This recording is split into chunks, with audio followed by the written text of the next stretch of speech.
This is Libby Road and the Sound Epistemology Podcast.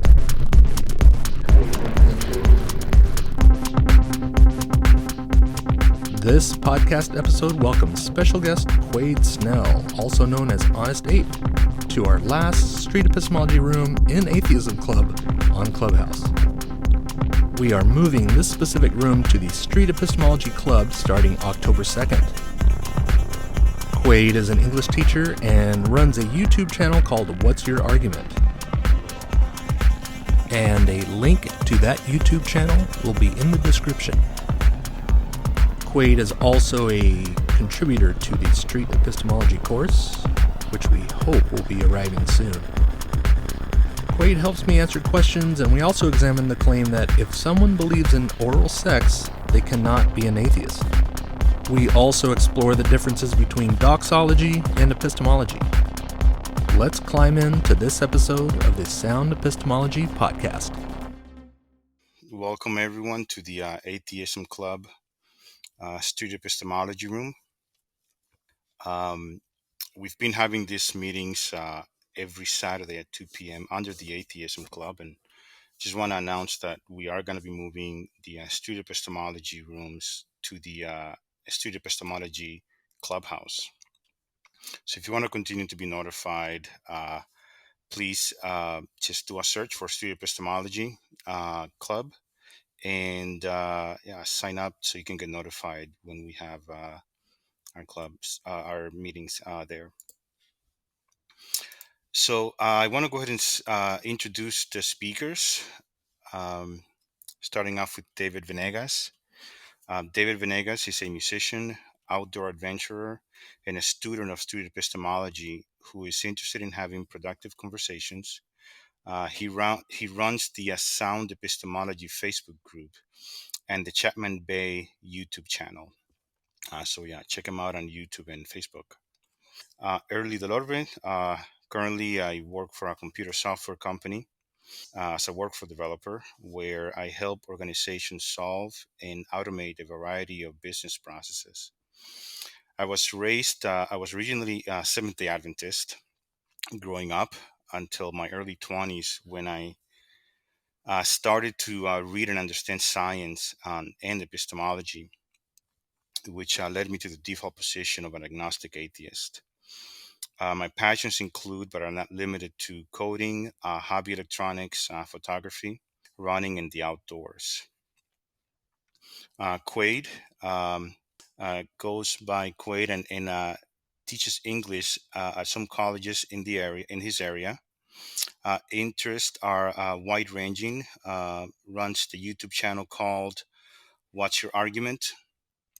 So make sure to check that out. Currently is involved in dissecting arguments and debates, and also wants to move into live and recorded conversations, where he asks a series of questions in the street epistemology style. He also volunteers for various projects with Street Epistemology International.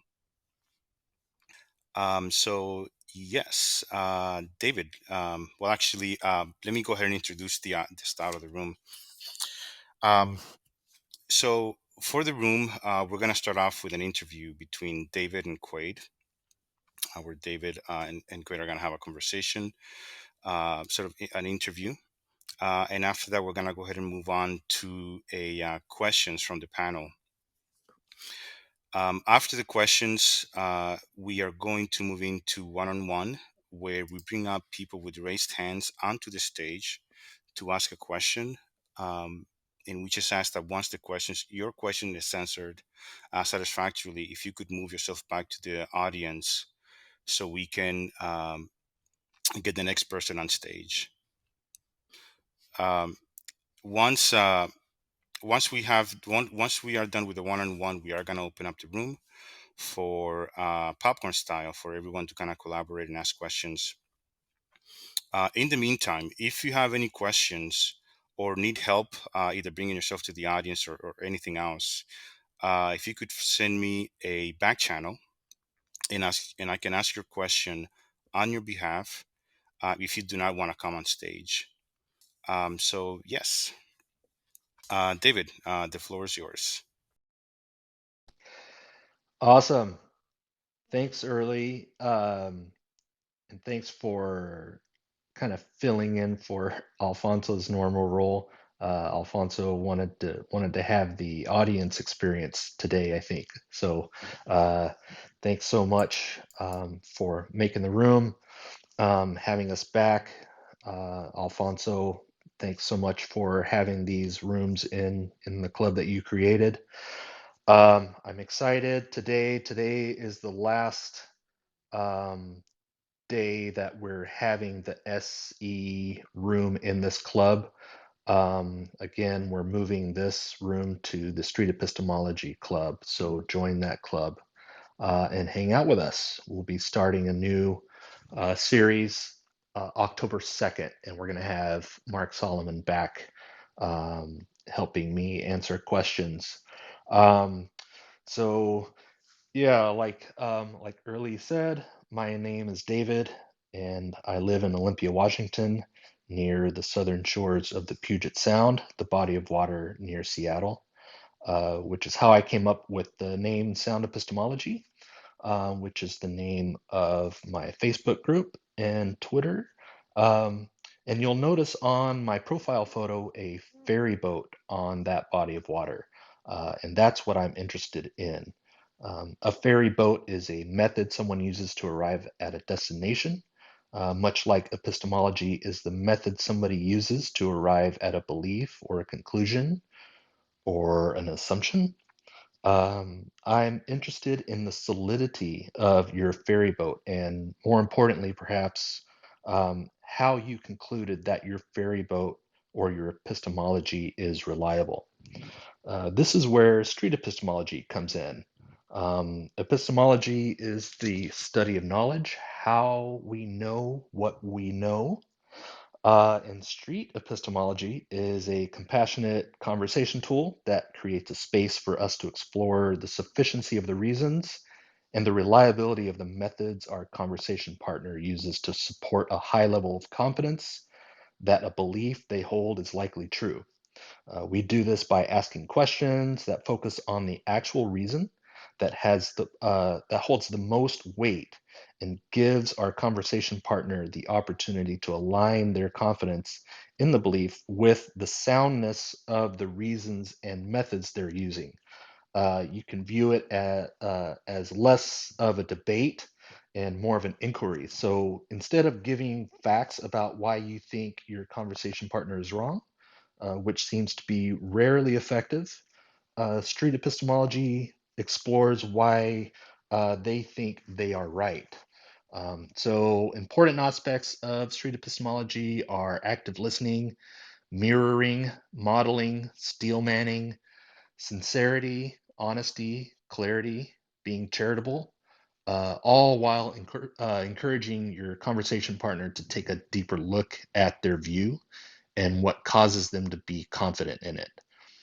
So, at the end of a street epistemology conversation, ideally both parties will have a better understanding of the claim, the terms being used, the main reason for believing the claim is likely true, and if that level of confidence is justified. So, we're not necessarily investigating the truth of the claim. It's important to understand your goal before the conversation even begins, and to be clear about the interlocutor's relationship with reality and truth. Um, there's lots of examples of these conversations online, like we were discussing a little bit ago, mainly on YouTube. That would be a great source. You can look at some of Quayd's YouTube videos to learn more. Also, Anthony Magnabosco, Read Nice Abstract Activist, just to name a few. And I'm available to have one-on-one chats with you if you're interested. Ideally, I'd like to record it and upload it so that we have more examples of productive street epistemology conversations with which people can learn. You can contact me here or on any of the platforms that you'll find in my bio.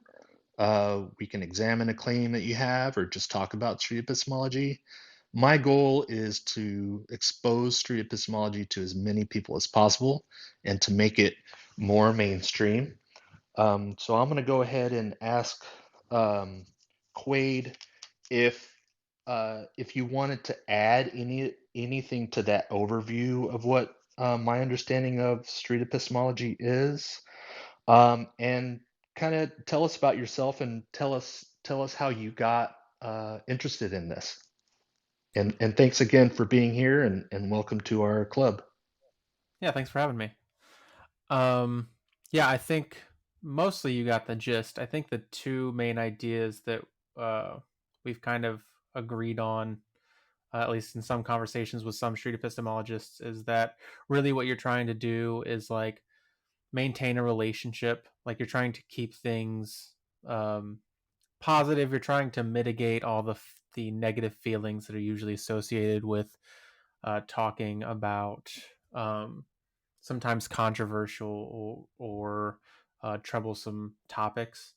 And then the other one is to try to make progress at kind of unearthing the underlying presuppositions that are being used to build people's beliefs. So those are really the two main goals. Um, in terms of myself, I started to think. I used to be a fundamentalist, conspiracy theorist Christian when I was in high school, probably up until the age of about 22, really. And I remember being asked a lot of questions, and like learning a lot of information that started to make me think that maybe I was incorrect about some of this stuff. And so I really was convinced. And then the next step was really, I was convinced, but I really didn't know why I was convinced. And that's when I started to look up things like critical thinking, or I had taken some logic classes, and then that got me so far. And then I was in masters, and I really started to think about, okay, how would I explain not only my beliefs but the beliefs of a lot of academics and experts, which I tend to appeal to. And the word epistemology kept coming up, and um, so I started reading a lot about it and writing a lot about it. And then I think through that is when I came upon the idea of street epistemology. I came across Anthony's videos. Um, I went to some conferences and tried to use Peter Boghossian's book to better understand it and better implement it. So I think that's mainly it. Cool. Um, Tell us about your channel and how we can find you and what you have going on there. Yeah, so you can just look up what's your argument. Try to keep it as simple as possible. Um, but I have a particular way of understanding arguments. I don't have a lot of material up yet of me being able to flesh those out. I have some behind, like I have conversations that I've recorded that I probably won't put up just because they were kind of in the testing phase. I think some good examples would be um, Pierce Pierce Watkins. I did street epistemology with him, and I think we did a pretty good job at uh, kind of showing. I think the conversation went really well, and we were using street epistemology tactics to have that conversation. So I think that would be a good example. But I do, now that everything's opening up after the coronavirus, I want to start going on college campuses, the ones that I work at, and recording the conversations there and seeing what the students have to say, or potentially the faculty or staff. I wanted to do all that before the coronavirus, and I was on a research team, but like everything started falling through. I'm hoping that I can get back there soon and potentially even do some research to see how effective it is. But uh, I guess to finish on that too, what I hope to do in my conversations is um, I base it heavily off of in part, the Tolman model. So it's the idea that you have a claim, and then you have, generally speaking, when we're talking about arguments, the things that people tend to give are they have a claim, they have data or some type of information, that they feel like persuaded them. And then there's the reasoning component, which is kind of the inductive component, and that is what tethers the data to the claim. And I think that's what a lot of people miss, is they tend to focus on the claim, or they tend to focus on the data, and so they less often focus on, okay, does the data, what rules exist in the universe that mean the data even proves the claim? And I think that's what a lot of people tend to miss, and I think it's a good place to look. It's kind of an easier practice to think about, okay, even if we granted all the data were true, would that even prove the claim? And a lot of times the answer is uh, no, when we're talking about a bad argument. Sometimes the reasoning will be good and you can only look at the data, but it's based off of that. And then there is a concept, or there's a lot of literature being published in the English field on argument mapping, and that has been shown to help students really be able to think more critically. And so the idea is that you map everybody's argument, you figure out what the claim is, you figure out what information they're basing it on, and you think about what we would call the warrant, or the reasoning, what tethers the data to the claim. And you really try to think about, okay, can I think of any situations in which this rule really wouldn't work? And if I'm not accepting it in this other situation, should I be accepting it for my own argument? So I think that's pretty much the gist of what I do, or what I want to try to do anyway. Awesome. So you're an English teacher. How does teaching English help with your street epistemology conversations? Does it? Um, I'd be interested in hearing the connection there. Yeah, absolutely. Or at least I've tried to get it to. With each of my classes for college, I teach the basic courses. So that's where we teach rhetoric. So rhetoric is just the persuasion side of things. But the next class that you usually take in college, the second one, is argumentation and research. So the first class, we have a conversation about, how do we persuade people? And we talk a little bit about logic and argumentation, but not much. And then by the second class, I'm really kind of submerging them in the idea of, okay, how do you make a solid claim that is going to convince a lot of other people who have also been investigating your claim, looking at the data, thinking about the ways that your reasoning may be incorrect? How do you go about convincing that group of people? And that's really gotten me to think about, okay, what are the different steps? Again, what differentiates I guess what it boils down to is, what differentiates the conversations that are being had in academia and science, by scientists and by academics, that differ from like public conversations. And I found that there's pretty significant differences that I think matter. So one of those things, again, I base what I do off the Tolman model, but I'll ask somebody what their claim is, and then the next thing that I'll ask them, or the next thing I try to engage in, is, okay, does anything need to be defined? So you've given me your claim. Is there anything that I don't understand, or are there any words that need defining before we move forward? Are there any ways that we can think a certain word in your claim is going to stifle our ability to reach a common conclusion? And I think that is, again, something that I think can be very important to a conversation, but something that people miss.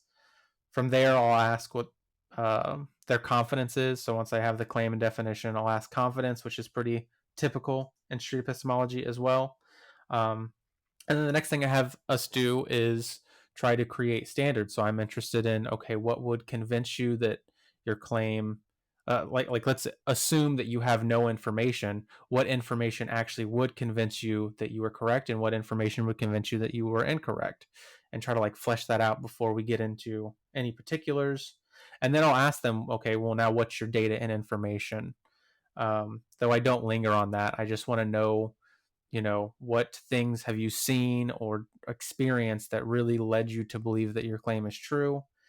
And then I try to flesh out with that person, okay, what is the connection between your data and your claim? And is that a good connection to make?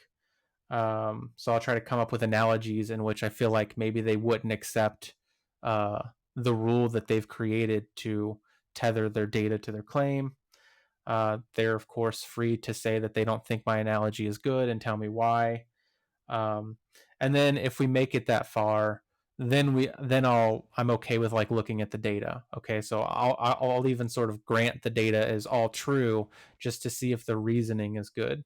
And I think that is also a pretty strong aspect of street epistemology, and can be a good practice too, to just not, because it's way easy to get bogged down in a conversation about whether the data is good or bad, or whether it's true or false, or you have this data, I have that data. Let's talk about the reasoning first. Let's assume all the data is true and see if the reasoning even shakes out. Because if it doesn't, it really doesn't matter whether or not the data is true or false. But we will look at the data. There's something called the CRAP test, which I think is useful. And that's when we're analyzing whether or not a piece of data is reputable or not.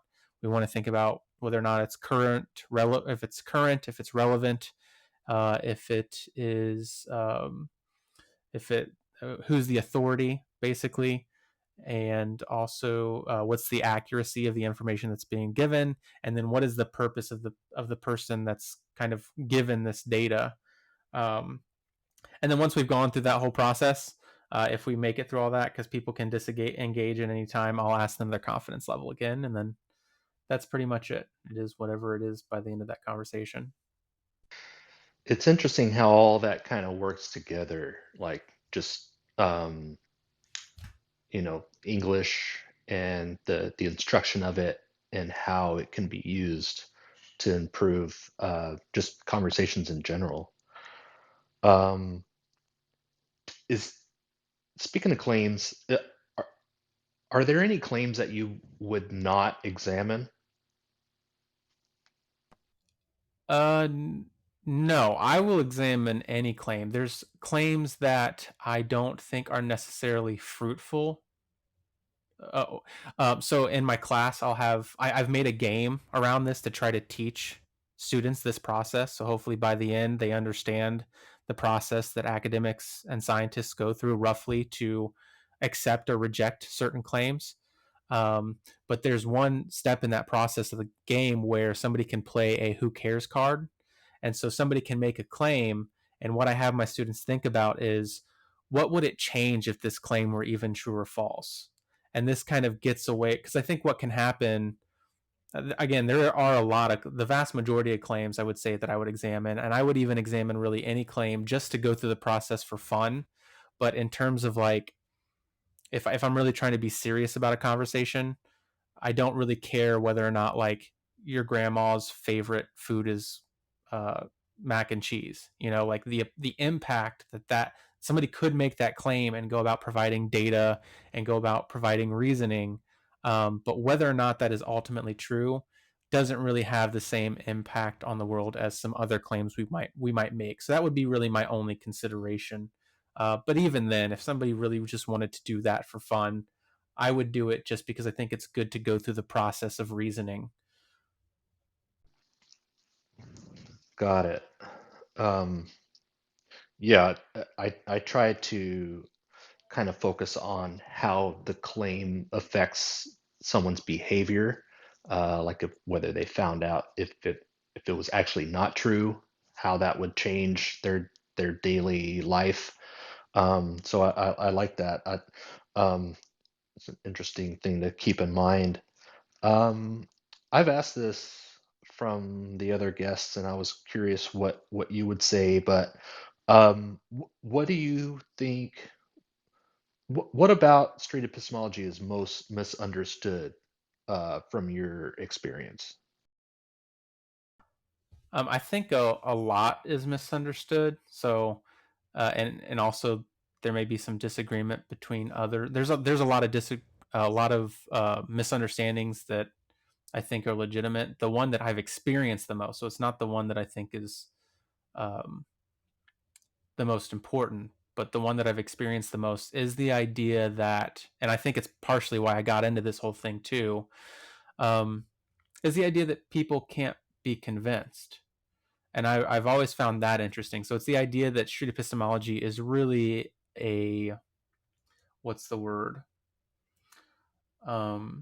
There's really no point in it, because ultimately people are just going to stick to their guns. They're not going to change their minds. And so having a conversation with people about potentially important earth changing claims or arguments is a fruitless endeavor, or it's wasting time. And I would say that um, it's honestly just, it's an interesting, to me it would just be another claim I would want to explore street epistemology style, because I've had my own experiences where I very much feel like conversations that were a lot like street epistemology conversations convinced me. They've convinced some of my friends that I've had conversations with, and I've seen and heard from other people that were on some level convinced. I think a lot of people aren't, and there's other things to consider, like people's emotions or deeply rooted beliefs. There's people's psychology. There's lots of things to consider, but I wouldn't. My experience isn't that it's fruitless. You mentioned that there may have been one that's more important that's not necessarily part of your experience. Did you wanna share that one? If I can think of it, yeah, I think some of the other ones are that, like, it's proselytizing.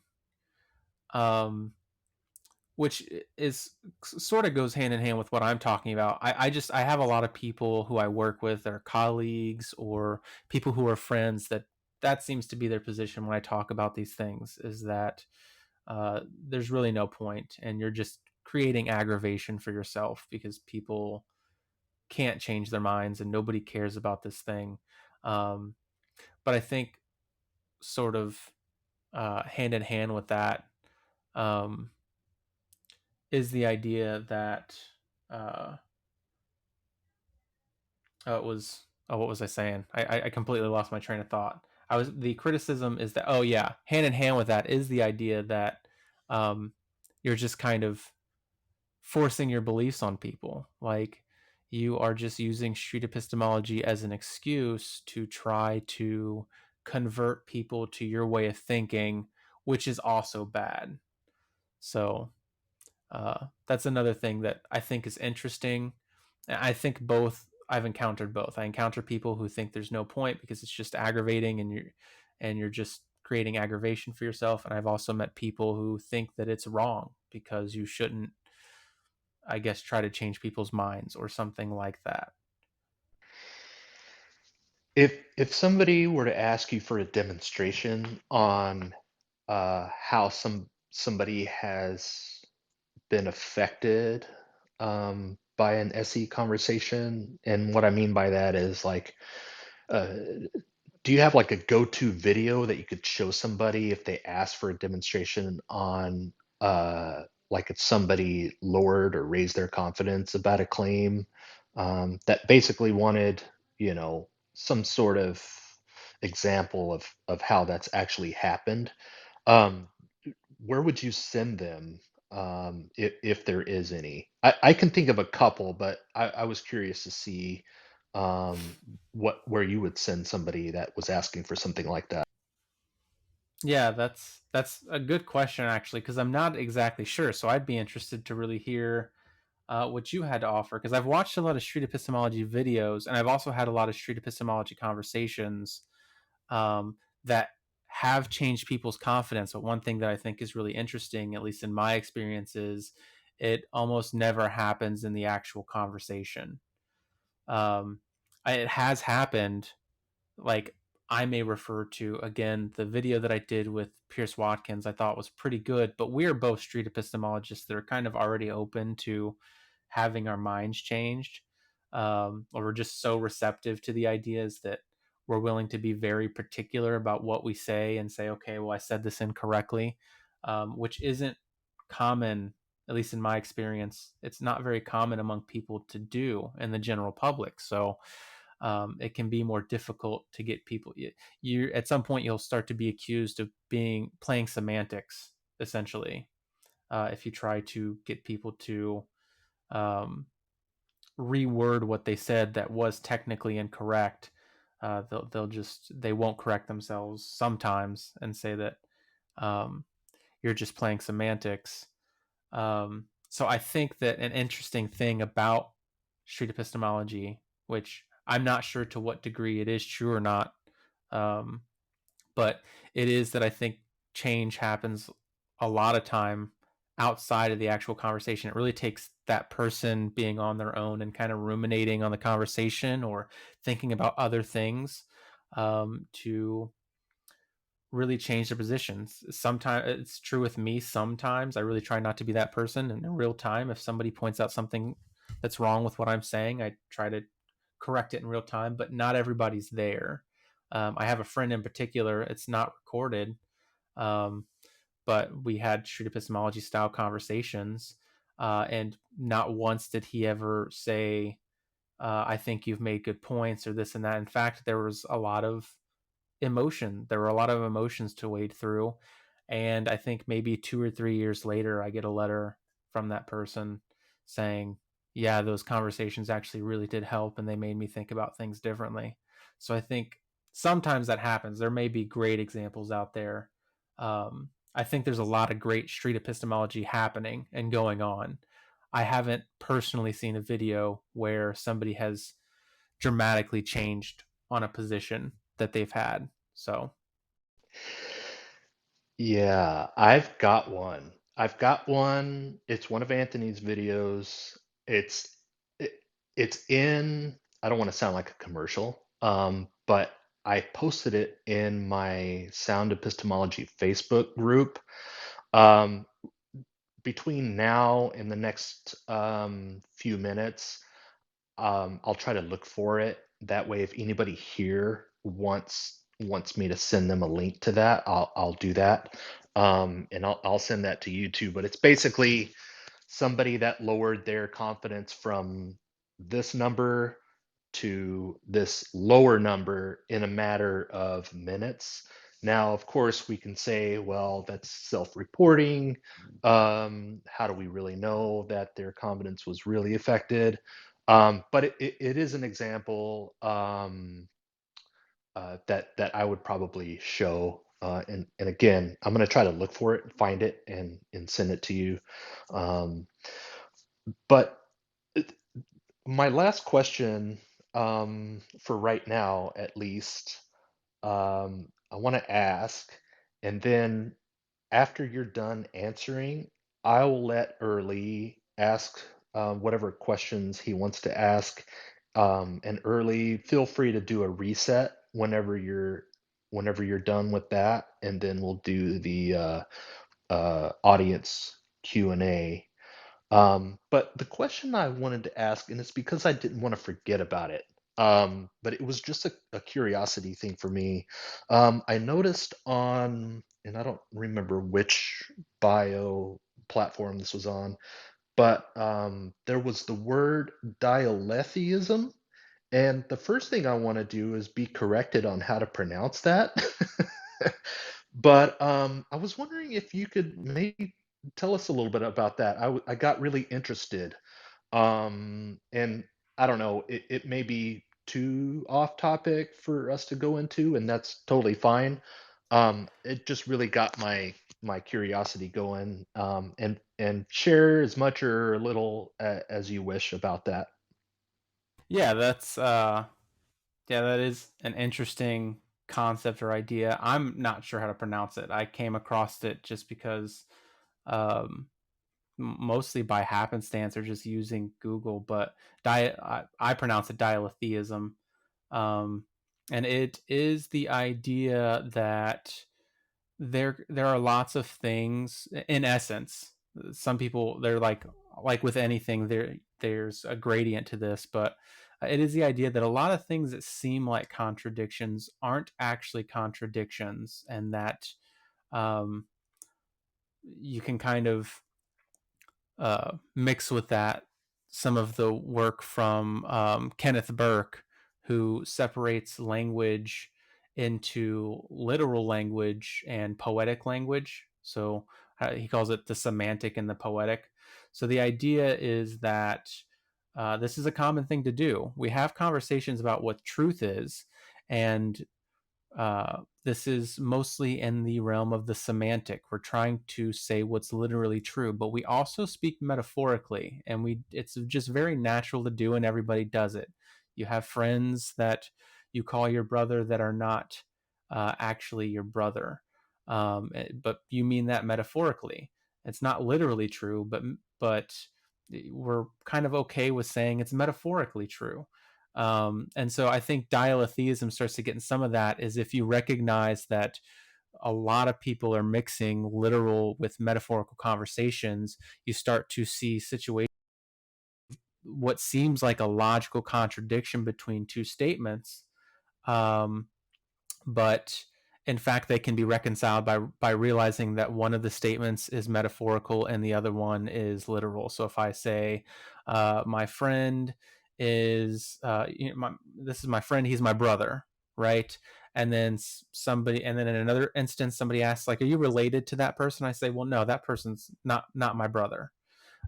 This is a logical contradiction, even though in that instance, I think a lot of people would be fine with saying both of those statements are true. It is true that he is not your brother and he is your brother. It just depends on if you're talking literally or metaphorically. And so when you look at things like that, you really start to stop seeing things as in conflict with each other so much. I'm not saying that there aren't contradictions, and I think a lot of I haven't gotten too deep into dialetheism. It's just a concept that I was just like, this is interesting that you can have this dilemma, and then I kind of like just did a search on Google and I found that word, and I was like, that's an interesting word. So I took time to remember it and say, like, I think that makes sense. I can't think of a way that's really too incorrect. Again, acknowledging that there can be literal contradictions, but recognizing that we do kind of have both forms of language. Contradictions aren't necessarily a bad thing, I guess, is the whole point behind dialetheism. Awesome. Thanks for explaining that. Yeah, it's really interesting. I'd like to do more exploring about that. And I'm gonna let Early ask some questions. But before that, I want to check in with you, Quaid. Um, are you interested in doing a demonstration of street epistemology with an audience member that might have a claim they want to examine? It's kind of iffy thing for me to do SE in front of an audience, but if you're okay with it, and if somebody wants to bring a claim that they want to examine, how do you feel about that? Would you be interested in doing that? Absolutely, yeah. Anytime, any place. Okay, awesome. So, in the meantime, if anybody has a claim that they want to have examined, you can send that claim in the back channel feature to Early. Maybe if we have a few to choose from, we'll pick one and we can do that. It's from my experience, it's best if it's a claim that you actually think is true and that you have somewhat confidence in it. Um, so yeah, maybe we'll have that here in a little bit, maybe after the audience Q&A, if that's okay with everybody else, of course. So Early, do you have any questions for Quaid before we move on to Yeah. audience Q&A? Yeah, I do. But if you don't mind, I may maybe we need to do like a room reset real quick, and I'll ask my question Absolutely. right Yeah. after. Yeah, go for it. Yeah. So everyone, welcome to the Atheism Club Street Epistemology Room. Currently, we are in the interview phase. We're shortly here going to be moving on to one-on-one questions from the audience. So we'll bring you up on stage one at a time if you have a question for anyone on the panel. If you do not want to come on stage, you can also send me a back channel message, and I'll ask a question on your behalf. So if you want to maybe stay anonymous or don't want to come on stage, we can do it that way as well. After we do the one-on-one, we will be bringing everybody on stage. So I encourage everyone to kind of hang out and wait for that. So we can all kind of interact and ask questions and kind of learn more about our street epistemology. Uh, so yeah, so I think my question, Quayd, was around something you said earlier.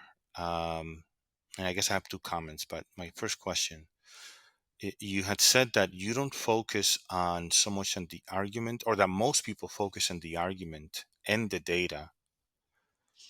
I don't know if I missed it, but I just kind of wanted you to maybe elaborate on what it is that you do focus on, and expand on what you meant by that line there. Thought it was interesting. Yeah. So, uh, what I actually meant was people tend to focus on the claim and the data. So, if somebody says um, Trump is the best president that we've ever had, and they think that this is true because I'll ask them, okay, what information do you have that leads you to that conclusion? They're going to say something like, one of the things they may say, at least I've had something like this happen, is he had the gross domestic product grew at was the highest it had ever been during his presidency. And what people, at least from a lot of what I say, I won't say everybody, obviously, but they'll hyper focus on the claim, which is Trump is the best president, and they will start to fixate on their emotions and no, he's not, and this is ridiculous, and that's so stupid that you think that. So they'll either focus on the claim, or the other one is that they'll focus on the data. So they'll say, well, where are you getting your information from? And, well, I don't trust that source. And these are two ways that a lot of conversations I see tend to go where it doesn't go over well. And this would be opposed to saying, okay, so what you're saying is that Trump is the best president ever, Why do you believe this? Because he had one of the highest GDPs during his presidency. So we have a hidden rule here, or assumption here, that is, I think, important to pull out and then examine. And that rule is, if during a president's term they have the highest GDP rating, or the highest gross domestic product growth, then they must be, or is that the growth of domestic product, whichever one. If it's the highest, then that president must be the best president ever.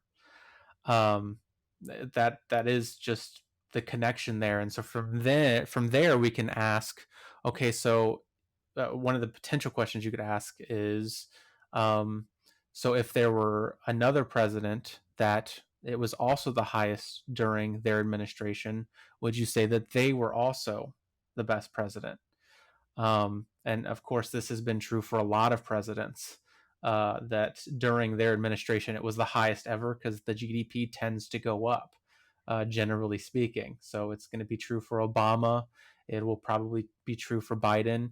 And the person may not want to accept these other things. But the point is, a lot of times the conversation tends to go in such a way that we are focusing on the fact that we really don't like the claim, or we just want to try to dismiss the data, as opposed to granting the data and asking if the data even really proves the claim, and trying to bring that to the table of conversation, and seeing if we can agree that the data very well may be true, but the reasoning is off, and can we have a conversation about that? So that's really what I meant. Yeah, so that's actually great. We actually have a member of the Atheism Club that actually, I've seen him employ this, and so now that I hear you talking about it, it is actually quite effective, and I think something that we often miss when we are engaging in a debate. The other comment, I guess, is not so much of a question, but when you were talking about that we speak in metaphors, this has been relevant for me when it comes to having conversations with people that are maybe more spiritual. There's a lot of metaphors that are used, and they kind of move back and forth between a spiritual conversation or a metaphor and then back to reality. And sometimes you don't really know, you don't have a hint or a clue like when they're transitioning from one to the other. Um, and again, this is maybe more just a comment, but I'm curious if you have a reaction. I've had success in learning to listen better, asking questions where you're not being judgmental, right? Which is kind of speaking to the method that Street Epistemology adopts to kind of inquire about knowledge. And the conversations have actually been helpful in helping me understand where other people are coming from, what people are saying, what they actually mean to say. And so far I don't subscribe to the whole spiritual thing, but so far, and I think it's been useful, is to kind of there is something to be distinguished between like there are spiritual people that have grandiose claims about like forces that emit from your brain, things like that. There's other spiritual people that are more about like mental health aspect of it, but sometimes when they talk you really can't tell the difference. And it's been the conversations and asking questions, and something that Alfonso, the creator of the club, has really tried to cultivate, which is asking questions and not being so judgmental. And so and this whole metaphor thing has been a struggle sometimes to kind of understand. And but asking those questions in the right way really kind of opens things up and help you understand the other person. So yeah, and that's all I have, David. Yeah, and I think my thoughts on that are sometimes it can help to like point out the kind of discrepancy we have between the literal and the metaphorical, and to try to express that I think I actually, as far as I can think on this right now, street epistemology is going to be more useful in having conversations about what's literally true. I think it's going to break down pretty quickly if you're having conversations about metaphorical truth. So I think it can help to, when you're talking to somebody, establish that, because there are Christians, there are religious people, there are spiritual people out there that will grant you on every level that what they're saying is not literally true, it's just metaphorically true. um, I tend to not have such a problem with that, to be honest. I'm more interested in the literal truths that we seem to, if we could just, I feel like, get on the same page about what's literally true, humanity would get much further. So, if somebody believes metaphorically Jesus stands for forgiveness and for um, kind of absolving of um, transgressions, then I say, okay, I get that, I understand that. But how would we figure out whether or not Jesus actually literally rose from the dead? And that's kind of the starting point. Excellent. So I found that video that I was talking about earlier, if anybody's interested. Again, I don't want to sound like a commercial, but on in my sound epistemology Facebook group, I titled the post 100 to 60 in less than 12 minutes on the confidence scale. And the title of the video, it's one of Anthony's videos. It's Jamil, Muslim Christian Ponders Prayer. And in my Facebook group, it was posted July 1st, 2020, if that helps you find it. Also, you don't have to join the Facebook group. You can go to YouTube and just look at this video yourself without having to go through the group. And just search Jamil, Jamil, Muslim Christian Ponders Prayer. And that's an example of somebody lowering their confidence in one conversation. So yeah. All right. So early why don't we go ahead and do questions from the audience? Or if you have any questions for me, we can kind of, or early, if you have any more questions, um, until we get some from the audience. Yeah, I think I'm generally interested in your own street epistemology processes. I really like that. I haven't seen the Jamil Ponders prayer, so I'm going to look that up because I don't think that there are a lot of examples, but I think I'm just generally interested in what your own processes are when you're having a conversation with somebody.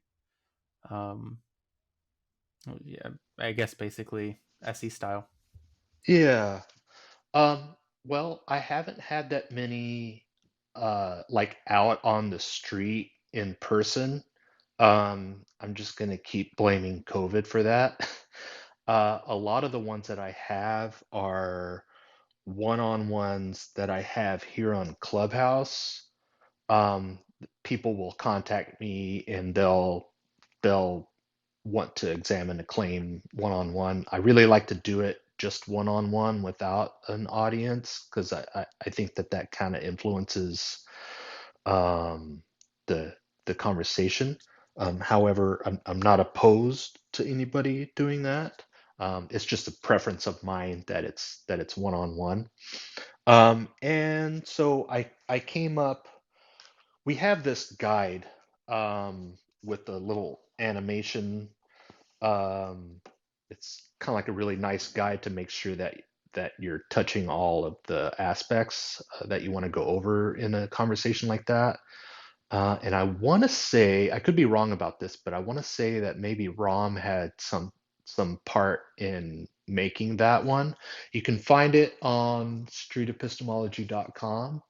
Um, so I was using that, and it's a great guide. I came up with my own, uh, and it's basically just a sheet of paper with all the things I want to make sure that I cover, and it gives a kind of an explanation of what street epistemology is. I make sure that they understand my goal. And my goal is basically for both of us to understand your epistemology regarding this claim. So that way they understand what my motivations are.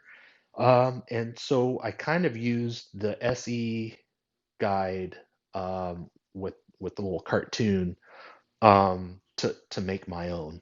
And I can share that guide with anybody who would like a copy of that. Um, so just let me know. But yeah, I generally have just one-on-ones on Clubhouse. I record them and then I upload them to my YouTube channel, which is the Chapman Bay channel, Chapman. Uh, I've had that channel forever, even before I I kind of got into formal street epistemology. So I made a sound epistemology playlist.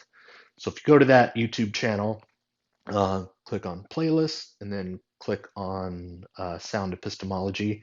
That's basically where all of my videos are that have anything to do with street epistemology. Um, and a lot of them are going to be recordings of these sessions that we've had.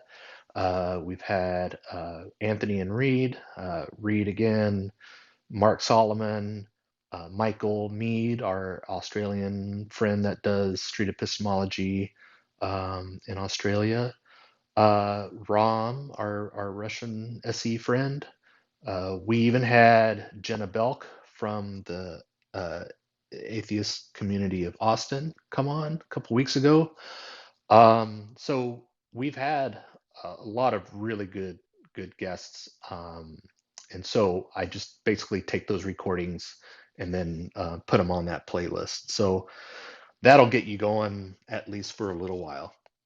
But I plan on doing some more out on the street ones once I get the gear for that. I don't really have that many. Like I don't have a GoPro yet or microphones or anything like that. So um, I'm kind of just getting started, basically. So uh, I hope that answers your question. Looks like we have a hand raised, so um, go ahead if you'd like to comment on that, and then we'll get the hand raiser up here. Real quick, I did, Alfonso, I did send you an invite to come up. I don't know if we're having issues with the app or not, but earlier we were having the same issue. Oh, I sent maybe you an we're invite. having. Yeah. Oh, Oh, there you he know is. what? I didn't get the invitation, but I clicked on my profile and I had the option to accept invitation. So maybe we can use that in the future for people who don't seem to be invited. Oh, okay. Yeah, good to know that. I never seen that, but that maybe good to know. Yeah. Sorry. So, Quayd, I don't know if you there was a response there. There was, but it evaded me with the hand raise. I can't remember. You were gonna send me your old GoPro so I can get started on the street, I think. Hmm. Just kidding. Yeah. Oh, yeah. Yeah. No, I think it. One thing that I wanted to say was that the COVID thing too, threw me off, and that's the reason that I haven't been able to do it public yet. But Are you a part of the Street Epistemology course module creations that they're working on? And if you are, maybe you can share how that's going. yeah, yeah, it's going really well. It is arduous, but fulfilling at the same time. So, um, yeah, I think there's a lot of great stuff coming from that.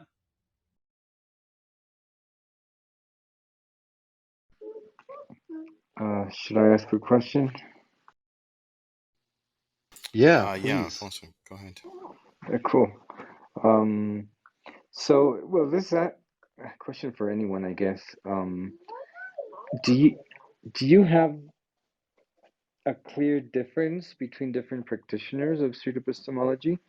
I find most of the videos I watch or the actions I see, they're pretty consistent in many ways. Um, so can you guys point out what differences you might have seen between different practitioners? Oh, go ahead, David. I have one that's definitely a big difference between a lot of them, and that is their stance on using street epistemology in a text-based situation. That's probably the one that I see the biggest difference. Some people are like, yeah, absolutely, I use it all the time. Some of them say, hell no, terrible, I hate it. So there's a quick one for you. Would say Mark Solomon too. I think if you go watch his videos, he's pretty formulaic with the questions that he asks. I'm trying to get that way myself too. So I think there may have been a lot of commonalities at first, but I feel like as people uh, develop, the I think there are two core tenets that will tether us together, but uh, apart from those two things, I imagine the styles will get very different. Um, so what do you mean by styles? What specifically do you see? Do you see something radically different? Like some people might, I don't know, question less and give a little bit of their opinion, or is everyone trying to not intervene and give their own stance? I don't know. What are the main difference that you see? And if you can like name some people and say, this person does it this way, the other person does. Yeah. So one thing is like the props that are used. Like some people will use Tic Tac, some people won't, and they have like a certain thought experiment that they'll use. So some of the thought experiments are different. Some people won't ask confidence levels, and we've had conversations about whether or not what essentially what did it take for something to be considered a street epistemology conversation. That's been something we've been hashing out in the course, which is one of the great things that I think came from it. But apart from again trying to like maintain the relationship and inquiring into the fundamental reasoning behind someone's belief, again, I'm going to ask definitions. Mark Solomon, I think he almost always asks, like Mark Solomon in particular will say, imagine there's X person next to you, and X person believes something different from you, but they've come to the same conclusion, or they've come to that different conclusion based on the same reasoning. What do you say to that? So that's something he'll do that you won't necessarily see other street epistemologists do. Yeah, that the different approaches to the outsider test for faith is kind of basically what you're saying, right? Yeah, that's pretty much it. Yeah. And I guess not necessarily faith, but the outsider test. I was going to say that there was a video uploaded just the other day of Reed, Mark Solomon, Rom, and Michael Mead, and then can't remember the other fellow's name from Argentina. That I haven't watched the whole thing, but that would be a good one for you to watch, Alfonso, to see how they kind of all hash out some differences that they have. I think it's called Street Epistemology and Persuasion. If you want to see an example of a handful of street epistemologists kind of try to hash out their differences within certain claims or approaches, that might be a good one to check out. Are you familiar with that one, Quayd? I don't know if you've seen that one yet. I have not, no. Okay. So Yeah. Street Epistemology and Persuasion is the name of Yeah, and it was uploaded, I think, like 2 days ago or 3 days ago. It might have been more than that, but it's pretty recent. It's like one of the most recent ones. It was on Reed's channel. I saw it on the Street Epistemology YouTube channel. So I'm not sure who uploaded it, but that's where it came up on my suggestion feed. Street Epistemology YouTube channel. I just looked it up. Yeah. So it's the Street Epistemology YouTube channel. Yeah. Yeah, and the title of it is Street Epistemology and Persuasion. Yeah. Yeah. I had one more question. Go ahead. Quayd, while you're doing the course thing, what's it called? It's a course, right? Yeah, it's a street epistemology course. Okay. Did you come across anything that stood out in terms of some stuff that might have been on your blind spot that you didn't really think about, but when you started to structure it, it might have struck you, and I mean people who were working with you. Yeah, that's a great question. That happened a lot.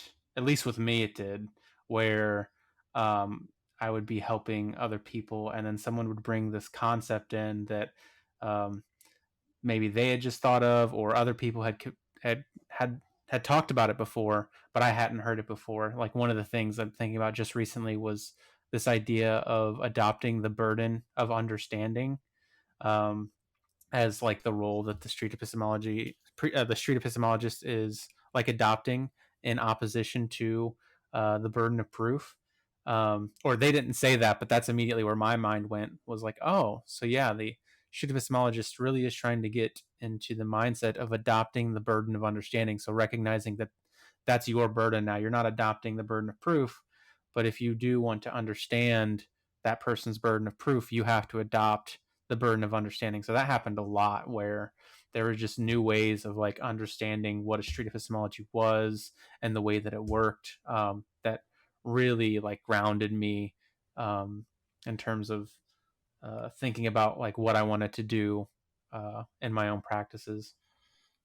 I may have to use that burden of understanding. I really like that actually. Yeah, me too. Thanks a lot. I have a bit of further questions, but I'm gonna step down. Let Scully take over. Yeah, Alfonso, I think you're maybe welcome to stay on stage. We don't have individual questions, but I don't know if David, if you agree, we can maybe just open it up for the audience to come up if they have questions. Yeah. One question, Let's I get the chance. yeah, we have Scully here. And Yeah. then let's do the open discussion after that. Yeah. And maybe a reset. Yeah, Scotty, just give me like 10 seconds here.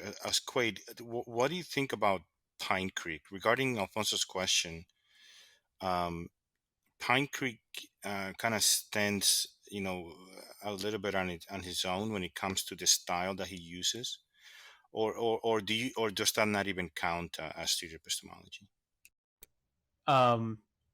Yeah, that is an interesting one. I kind of don't want to say. I mean, like, one of the big issues that we had in developing the course was trying to even figure out what the commonalities were. And I think we have figured that out. And I think based off of what we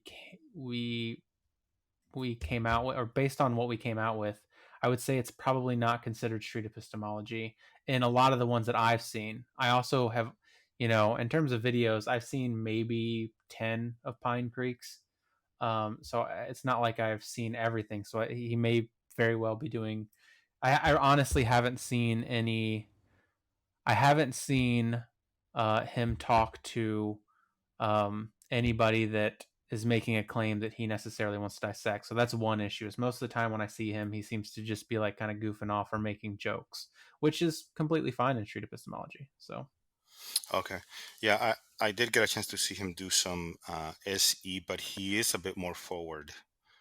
So when he is doing the kind of analyzing a claim, he is a bit more forward, and he kind of uses up a little bit of the rapport that you build with the person in being a little bit more forward again when he's asking the questions. But yeah, I just thought I'd get your opinion on that. But yeah, I want to pass them. I'm sorry. That's one of the conversations we were having in street epistemology, or for the course specifically, was because some people do think that some people, and it is still going on a little bit in terms of like what are your own boundaries as a street epistemologist? Like, when should you be more forward versus not forward, or should you be forward at all? There's the idea, like that's one of the things that I think about. I'm not afraid. Like, I lean into the idea of cognitive dissonance. So I'll try to manage my own emotions, and that's what I mean by rapport. And I mean that I will try to manage my own emotions, but I will still ask the difficult questions that may incite an emotional reaction from somebody, because I understand cognitive dissonance to be effective in change. And so that is a conversation that's had, potentially one of the differences between the people practicing street epistemology. Excellent. Yeah, great. Yeah, so I want to pass the mic to Scully. Good to see you on stage. Yeah, go ahead and ask your question. The floor is yours. Hello, Early. Hello. David Quayd. I've been listening here a bit. I'm a bit uneducated in this term, street epistemology. And I'm wondering if my question should be saved for later when you open up the general questions, or are you trying to get clearer on your field particularly? Maybe I shouldn't come in at this point or not. I just have a question on how it works. Yeah, I think once we're done answering your question, that's gonna be the open discussion time. So feel free to get it going. Yeah, my question is just based on your methodology and a bit of maybe I could just even use a thought experiment in trying to get clear on what's happening for me in listening to what you're transmitting today. For example, if someone poses a claim that maybe apropos to this room, that they can't be an atheist because they believe in oral sex, how would that be entertained or analyzed? So, for example, I come up and say, I'm having a problem. Is I would like to disbelieve in religion, but I can't do so because I believe in oral sex. How would you analyze that? What would you do to entertain or address that person? Thank you.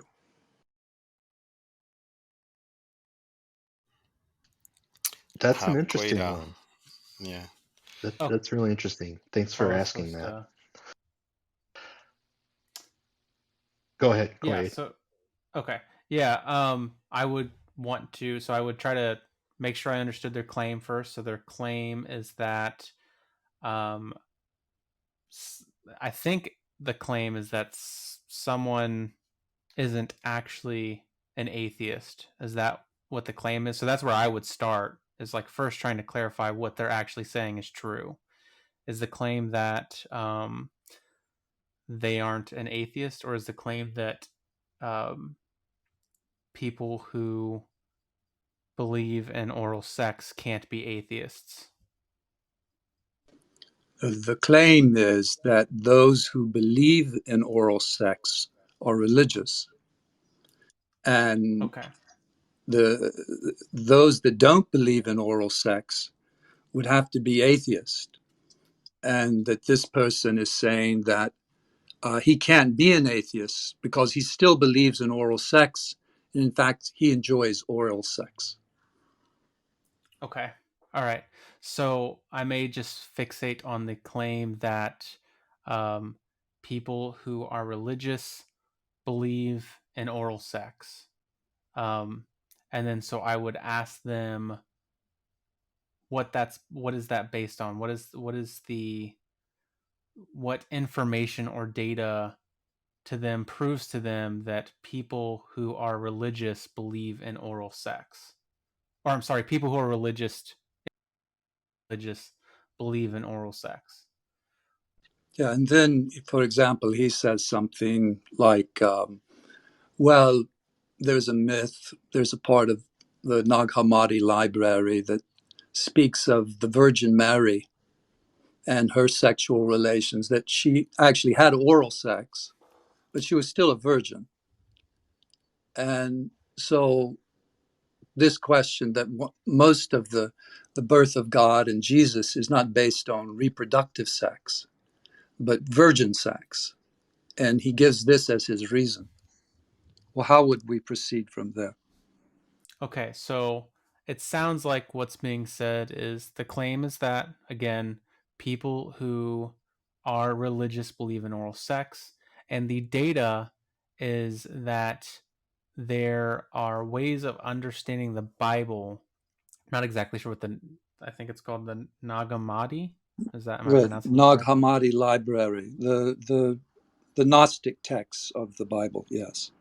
Okay. Is confirming that the Bible is accepting of oral sex. Is that correct? In Is that the right? particular, the Virgin Mary. In particular, the Virgin Mary. Okay. And so then, so I would go ahead and accept that data, and I would start to ask, okay, so if the Bible can be interpreted in such a way that oral sex, particularly with the Virgin Mary, was acceptable, then believers or Christians, or I don't know if you said Christians or not, but um, that they believe in oral sex. Is that the reasoning behind it? So the reasoning is if the Bible can be interpreted a certain way, then it must mean that the believers do accept that. Well, at least, for example, my belief of the believers accepts that. That I think that those, maybe they're aware of it or not, but that I believe that the Christian who at least takes the time to read the founding text would believe that, whether they know they believe that or not, or whether they're aware of that belief may be a different thing, but at least I believe that. Okay. So I think I'm hearing you say that in terms of your own interpretation, that is the proper interpretation, that oral sex is acceptable according to the Bible. And so if someone doesn't, if someone doesn't have that interpretation, and they're genuinely saying that they don't believe oral sex is acceptable in the Bible, but they do believe that Christ died and was resurrected and died for their sins, would you still consider them a Christian? Well, this is where the contradiction comes in. And I think it goes to this dialetheia question where you can have A and not A at the same time. Is that it seems that the standard canon of Christianity is to reject non reproductive sex. For example, homosexuality. It even rejects sex at a certain point and says that if you can't become a priest, then you should only have sex in marriage. But there seems to be a rejection of non-reproductive sex in the standard texts of, for example, Catholicism, the canonicized Bible, and things like that. So there seems to be a place where they also say it should be rejected in their text. Okay. Um, so if someone interprets the Bible to if someone has the interpretation that the Bible is against it, that the Bible is against oral sex, then would you still, I guess, consider that person a Christian at that point? And if you would, the reason that I'm asking that is because I want to know if that person is still considered a Christian, then is it accurate to say, well, that believer doesn't believe in oral sex and is still a Christian? Or to you, can that person not be a Christian if they think that oral sex is not acceptable in the Bible? Well, yes. So if I proceed dogmatically and says, well, that person would not be truly a Christian, I could do that and say, because they're not aware that actually Christians do believe in oral sex, true Christians do. And I could proceed dogmatically and just reconfirm my belief and say, well, that person isn't a true Christian. Maybe they're a low grade pay scale and they haven't arrived yet. But it would be more or less my subjective position that would continue to insist that over and beyond what other people are, my beliefs are that I can't be an atheist since I believe in oral sex. Okay. All right. Yeah, I probably would have went down that line. So I probably would have started with atheists can't believe in oral sex. Does that sound like an accurate claim? Or is that an accurate representation of the claim being made? Yes, that the atheists would not believe in oral sex. That's the way to take it by the other horn. Is that if the religious believe in oral sex, then if an atheist was to examine their their fundamental tenets, then they would have to agree, if they're atheists, that they don't believe in oral sex. That would be the other side of the dilemma. Okay. So atheists don't believe in oral sex, and the data is that, well, the Bible says that Christians should believe in it. Is that the information or data that has been given to Hey, support that Quayd, claim? Yeah. Yes. can I ask a quick question and back up real fast? Are you guys talking about a hypothetical or like this, or Yeah. like for real? It's the case that atheists don't like oral sex? Like, is that a real claim? It's my claim. I mean, it I may be think delusional. I It mean, may be you made it up. delusional, and that's where I'm Did you getting at. just make it up, or right. like you Well, think no, it's a no. real There's statistic? actual.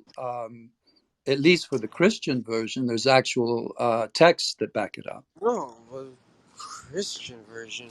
I mean, the Christians are not atheists. I'm talking about atheists. Yeah. I would So I guess he probably wants to want know to if the, know. Sorry, I would probably want to know what whoever's making this claim, what their definition of an atheist is and how it connects to oral sex at all. I don't. I don't Well, even see how it matters. I can see how like if they oral sex would is begin prevented. to if they would begin to say that if they would recognize, for example, that a group of religious people, for example, are saying that uh, in order to found their religion, they need oral sex, and that this was part of the early Christianity, is that the basis was non-reproductive sex. So they needed the Virgin Mary, they needed the God, the mother of God, to have non-productive sex, and that non-reproductive sex was anywhere from fellatio to any kind of oral sex, and that was permitted, and that was the place of a virgin that could still claim that they weren't engaged in reproductive sex. And so it is a rather bizarre, antique writing. You can Yes, find this. and And so what I'm just you can saying, though, find is that it if it's street everywhere in religion. epistemology, if it's You can find street it everywhere in epistemology, religion, CM, right? CM, if we could just let Scully finish, I'll let you on stage, Okay, but okay. the idea is just we can address just one at a time. Sure, sure. Right if now, it's street Scully and Quaid. if it's street epistemology, and this may be a delirium, it's way beyond a hypothesis, CM. It's a belief, and at the level of a delirium that, for example, I'm having. How would someone treat this street delirium, which we into all the time? They may not even have any founding documents, but I'm authoring some founding documents. Let's just put it, find the Nag Hammadi library, you'll find that oral sex is the basis of virginity. So if they come in with this delirium, which they're insisting upon in their belief, how do you ever get to the bottom of it or to the truth using street epistemology? And that's basically the question. yeah. So again, I try to clarify the claim. So the claim is that atheists or you can't believe in fellatio and be an atheist. The data seems to be I'm confused by that too. so the data seems to be that there are certain interpretations of ancient texts that indicate that Christians are for fellatio, and so from there I would try to get a sense of, again, what the connection between the data and the claim is, and that would be the only thing that I can imagine at this point, and you can correct me if I'm wrong, but it would have to be something like, if there is an ancient text that indicates that people of a particular religion are for something, then atheists can't be for it as well. Is that the reasoning component there? That's what I would try to get to. I would try to get to, okay, so that, because that seems to me to be what that person is saying. And maybe that's not what they're saying. That has to come from clarification. But I can then start to think of examples. Okay, so if the Bible says that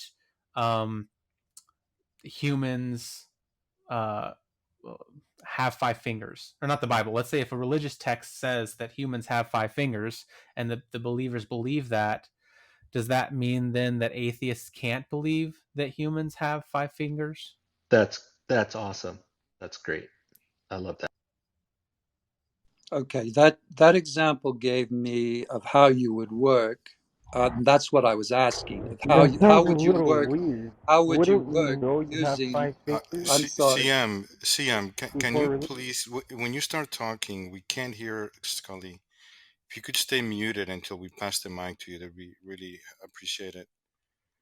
That Scully, go ahead. that gives me an example of how you set up the street epistemology. Inevitably, is being concerned with. I think you said the method and the reasoning by which one confirms one's beliefs and claims. Is that correct to say? Yeah, that's exactly it. Yeah, so it's what are Uh-huh. assumptions connecting the data to the claim, and then are those assumptions, can I think of any scenarios in which that person that I'm talking to may think those assumptions actually don't work so well? Okay. All right. And That is just that is so that's how you would leave it at the level of the reasoning of the individual, but you wouldn't go so far as to want to actually address why this person is lost in their delusion. Yeah, and I was actually going to say, in addition to what you were saying, because the concern is about delusion, I think another aspect to realize is that everybody is unique, and I think with a lot of people there are certain emotions or certain pathologies that are going to inhibit a successful conversation, and sometimes, uh, at least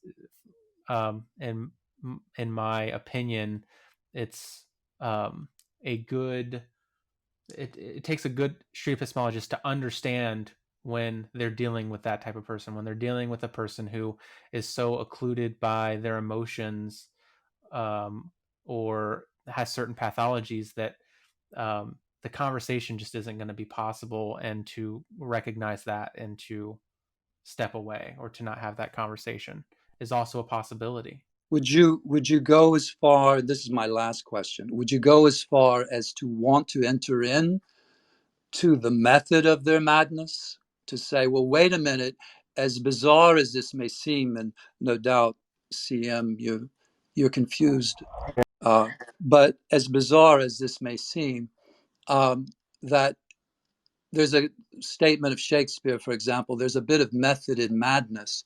You wouldn't take the method of street epistemology to a kind of doxology of what is true opinion and delusion, and how to go into their madness. That wouldn't be something that street epistemology would enter into. Am I clear on that? I think that is another. Yeah, I think I'm. Yeah. I think that Um, is another point of, like, before we were talking about subtle differences between street epistemologists, and that could be one. Some street epistemologists may decide to engage with a person knowing that there is a tenuous connection that they're having between what's going on in their mind and reality. Um, me personally, I probably would. I would want to see where it goes. I do know other street epistemologists that wouldn't. They would at some point stop and say, I think that there's not enough ground between us for us to really make progress on this conversation. They think that something else may be going on with that individual, and not engage and inquire about the reasoning. So I think it just depends on the individual. okay, can I All ask a right. quick? Thank you, Quayd. Scully, I just have, CM, if you could allow me, I just have like one quick question for Scully. Scully, I'm curious. That was very interesting, and I like how Quaid approached the problem you presented. I'm just curious, what within what you've heard so far between David and Quaid, kind of explain this idea. What was it about what you heard that made you formulate the question in the way that you did? Like, what did you spot in what we communicated that kind of inspired you to come up with this idea and example? Well, but let's say scholarly speaking, that often epistemology is opposed to doxology, doxology being true opinion, and how to actually enter into opinions and truth at the level of opinion without always focusing on the knowledge of certain fields or claims.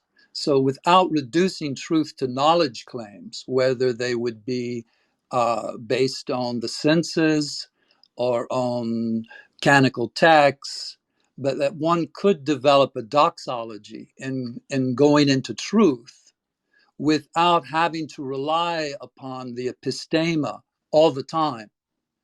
And what would that method be?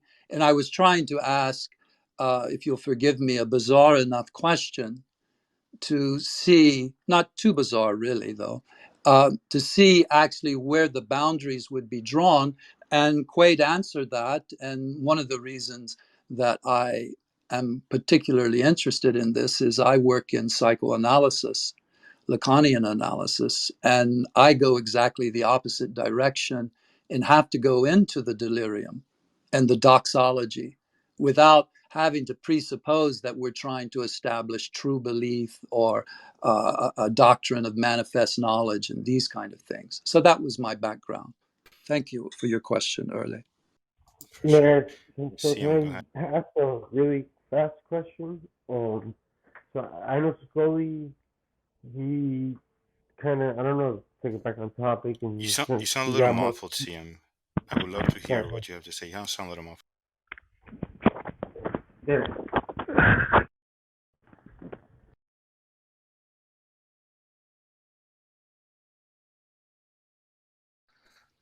I really like the probing the limits and pushing the Yeah, I boundaries apologize. of that. That What was great. about now? Yes. Can you guys hear me now? Yeah, I think you sound better. I'll let you know if it's bad. Go Yeah, ahead. yeah.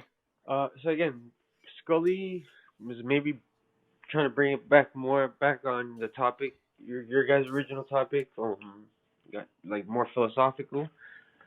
I just wanted to ask again.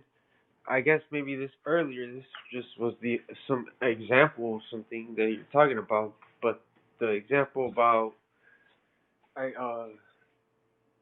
the majority of atheists um don't support oral sex or something like that, right? Wasn't that what we were asking? That's what I was asking about. My question is, does anybody know any like resources, links? Like, what do I need to Google type where I can find reliable information? Like, where this comes from? I would love to see it because I'm having a hard time believing it. And you see Quaid and David and Early how oddly these types of delusional statements transmit as truth to someone like CM is looking for the documents. Um, so I can tell you that you can find the Nag Hammadi library, which you'll find all sorts of interesting No, but written documents about religion and that. But as far as atheism, I don't know, and that's why I posed it as a delirium. So that's yeah, that's just I'm particularly interested in atheism. For religions, whatever given religion, they have their prescribed laws for sex. Whatever, I don't care about that. It's claims about atheists, especially if it's more modern. Like, I don't want no studies from the 1960s or whatever. Um, a little more modern, and what's it called? It could be anything, whether it's an article or from a reputable source, or it's a Gallup or Reuters poll. Like, does this exist? Is like, is this information only you guys know? Because not only did I not know, I'm not aware of anybody that knows. I've never heard that before. it's a joke, And like, CM. It's a not joke. even It's a I didn't joke. even. Oh, it's a joke. CM, yeah, it was a hypothetical. So that's the reason Yeah, why I I asked kept Scully the asking that. question. I'm like, dude, I just wasted your time and mine. I'm glad you I was enjoyed it. asking, are you guys talking about a hypothetical or is this a real statistic? It's a delirium. I guess I didn't fully understand what you meant by delirium, but like I get it now. But Some people may actually okay, believe yeah, that though. because again, Right. never met anybody. So that's why you should have That was known. great, Scully. You should have known I was like I thought I'd taking get a couple it of took it people on literally that. I got when I CM started at asking least. for evidence. Like no, as No, soon as I started saying, is there any papers or polls I can see, you should have known that like okay, he took it serious. So dude, we're joking. Like it did happen, but it could have happened way earlier. But anyways, okay, never mind. I It's apologize like for.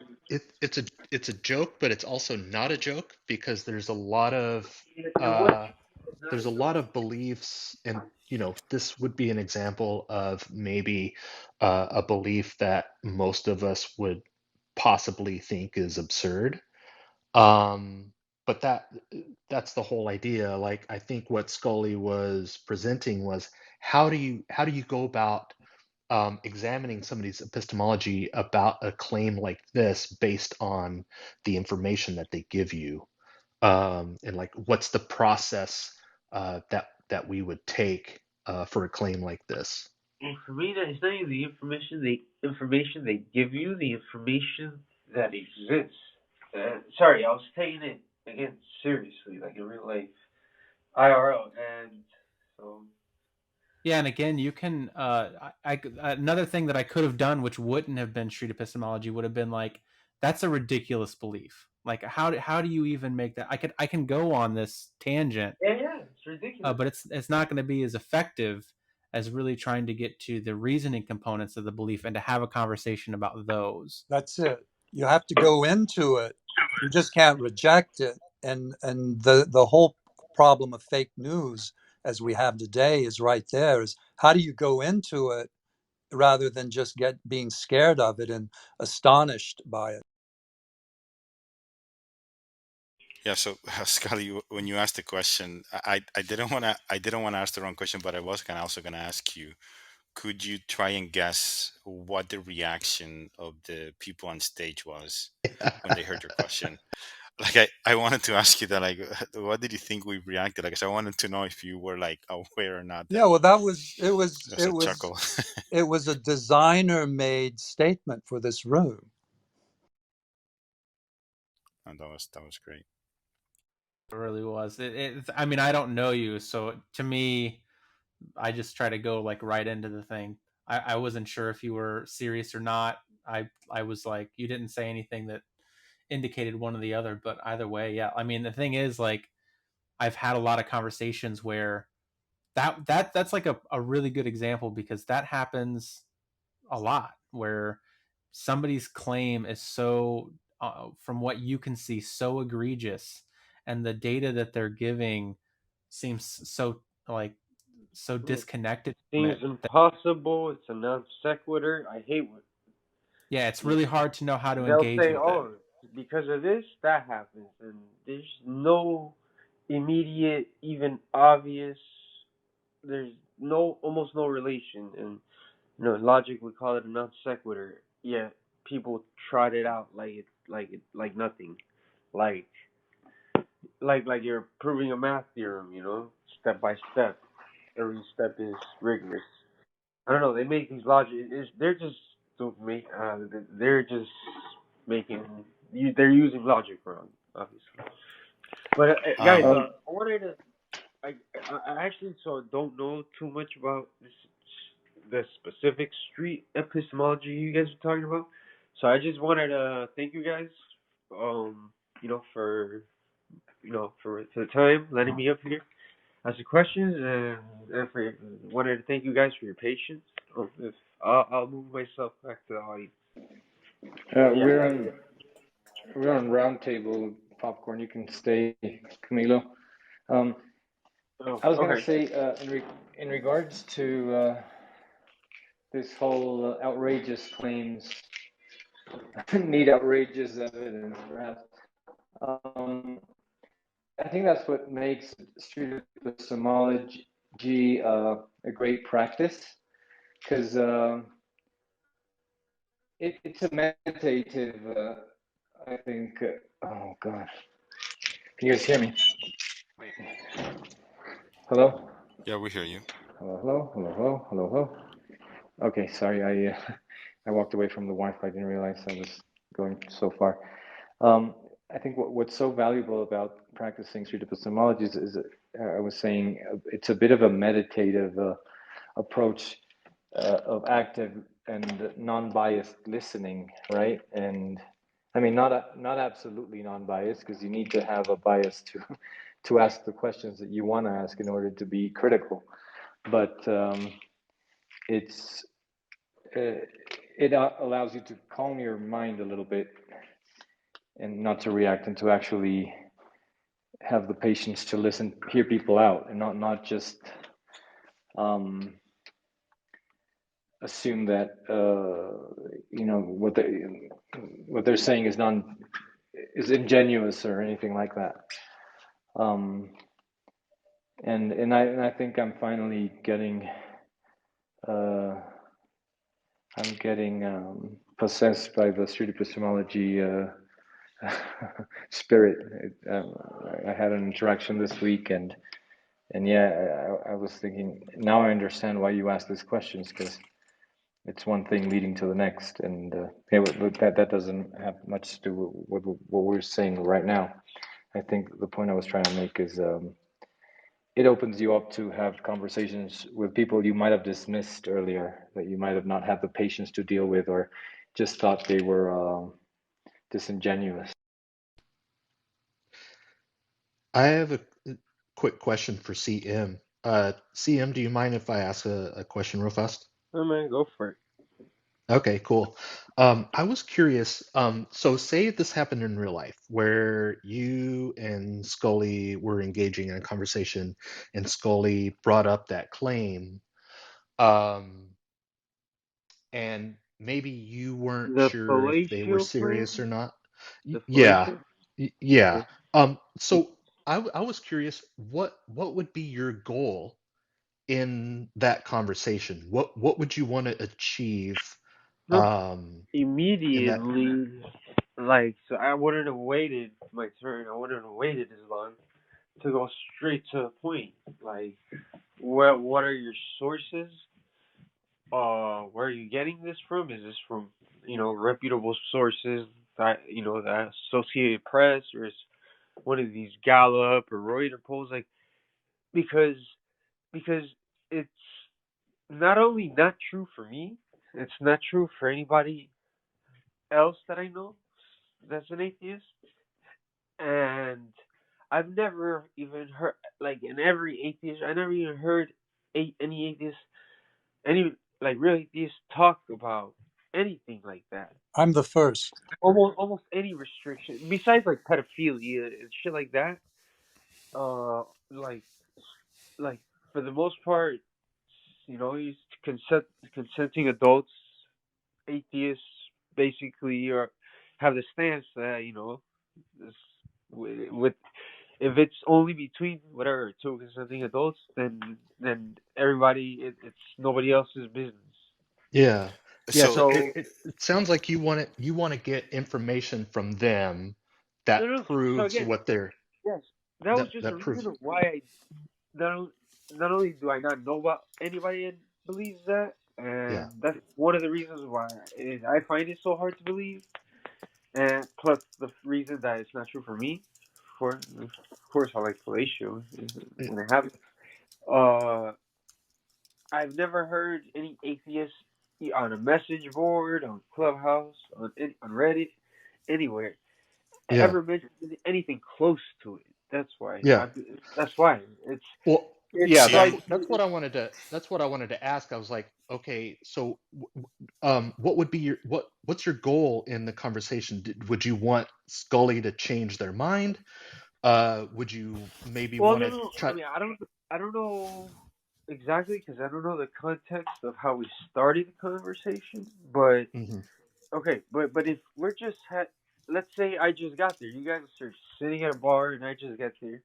So it's simulating what just happened. You guys are already in the middle of a conversation, and one of the first things I heard was this example, which Hello. I guess I got here too late, and I thought somebody was saying this example like they were claiming it was true, and there was an immediate red flag for me. Like, I mean, I had to wait my turn. Sorry for interrupting or whatever, but it was an immediate red flag for me. Until you guys said, "Oh, we're joking." I have a But comment, like, CM. sorry. I have a quick comment. So, the Yeah. fact that you haven't heard about this group of people, this actually may be something that emboldens group, right? So there is the idea in religious or maybe in the Bible where there's only the chosen ones are few, and so the fact that some sect may be small, this is actually some weird way of actually emboldening the people to and harden them in their belief. I just wanted to point that out. Just the fact that you haven't heard about them No, may no. I actually told be you, something they could use to it's embolden not them. only that I've not heard about them. It's that I said it. Nobody I know has ever heard of it because they've never mentioned anything close to it. Whether in real life and on fucking Reddit and Instagram and everywhere and Clubhouse that Right. I. So and then the third is also I find it really hard to believe. Like my gut instinct is the complete opposite. That if you took a Gallup poll or a Reuters poll about about whether there should be again between two consenting adults, I guess, right? Whether not, I guess, obviously, I mean between it, that's needed between two consenting adults. I would think if they polled the atheists and they polled the whole country, they polled the Christians, I would think the polls would end up looking almost how you would kind of expect them to, how I would expect them to look. I would think, on average, in general, atheists would be more open minded to whatever sex between consenting adults. Um, Yeah. Whereas in certain religions, that's where they have all these sexual rules. I mean, you can have sex to you get married, and you can only do it missionary style. Like, they're the ones with rules. So like that's why the whole thing was an immediate red flag when I heard it. I just got here too late, so I thought you guys are serious. Yeah, But All right, Tucker. I wanted to speak just really quick on like again, that's why I think it could be like I completely understand all the emotions behind what you're speaking on right now, CM. But I think that's it's not why. even emotions. It's my logical brain working. Well, yeah, I feel like Logical. there's like I'm not saying that there's no logic by saying that there is emotion, but when you're talking about like a red flag, there seemed to be some confusion and some like No, red uh flag logically. Like red okay. flag, like this doesn't make sense. Right, Not red confusion, flag right? like I'm offended. Yeah, not red flag like I'm offended.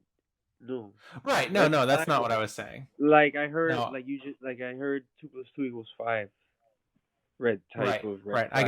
I gotcha. Right, but when you hear that, that can be a bit aggro. Like if somebody like matter of factly says 2 + 2 = 5, you're like you start to feel ways about that.